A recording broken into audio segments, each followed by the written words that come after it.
Bonjour à tous.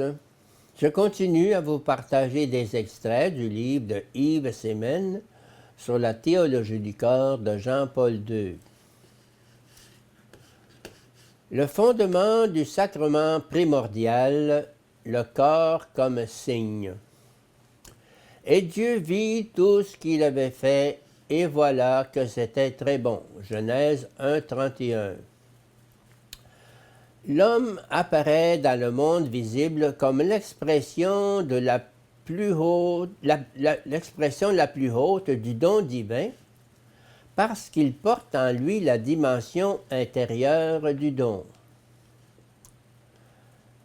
Avec cette dimension, il porte dans le monde sa ressemblance particulière avec Dieu, par laquelle il transcende et domine également sa visibilité dans le monde, sa corporéité, sa masculinité ou sa féminité, sa nudité. Ce qui reflète également cette ressemblance, c'est la conscience primordiale de la signification sponsale du corps, imprégnée du mystère de l'innocence originelle. Ainsi, dans cette dimension se constitue un sacrement primordial, entendu comme signe, qui transmet efficacement dans le monde visible le mystère invisible caché en Dieu de toute éternité. Et cela est le mystère de la vérité et de l'amour, le mystère de la vie divine à laquelle l'homme participe réellement. Dans l'histoire de l'homme, c'est par l'innocence originelle que commence cette participation, et elle est aussi la source du bonheur originel. Comme signe visible, le sacrement se constitue avec l'être humain en tant que corps, à travers sa visible masculinité et féminité. Le corps, en effet, et seulement lui, est capable de rendre visible ce qui est invisible, le spirituel et le divin. Il a été créé pour transférer dans la réalité visible du monde le mystère caché en Dieu de toute éternité et en être ainsi le signe. Dans l'homme créé à l'image de Dieu, a donc été révélée en un certain sens la sacramentalité même de la création, la sacramentalité du monde.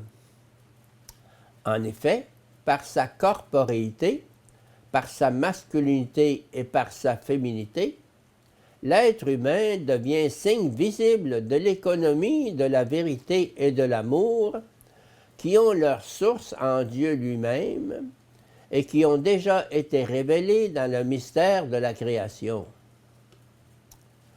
Sur ce vaste fond, nous comprenons pleinement les paroles de Genèse 2,24 qui sont constitutives du sacrement du mariage. Pour cette raison, l'homme quittera son père et sa mère pour s'attacher à sa femme, et tous les deux seront une seule chair.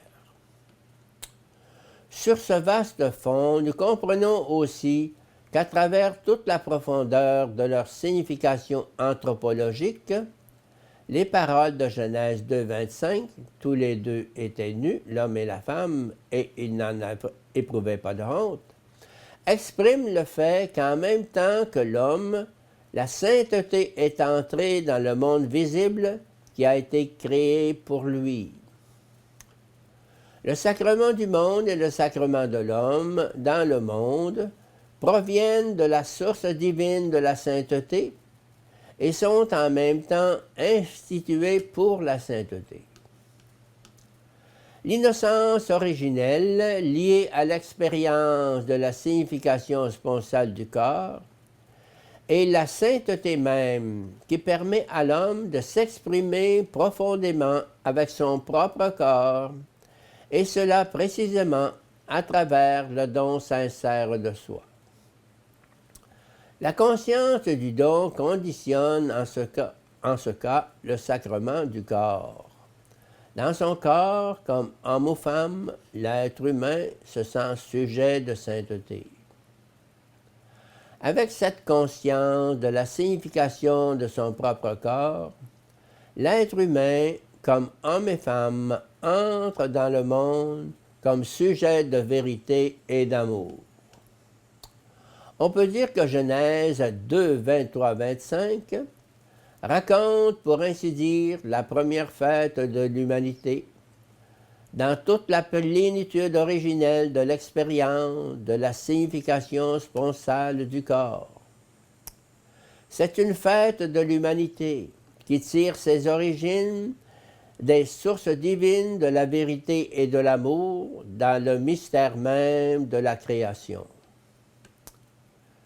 Quoique bien vite sur cette fête originelle s'étendra l'horizon du péché et de la mort, Genèse 3, nous parvenons cependant déjà à une première espérance à partir du mystère de la création.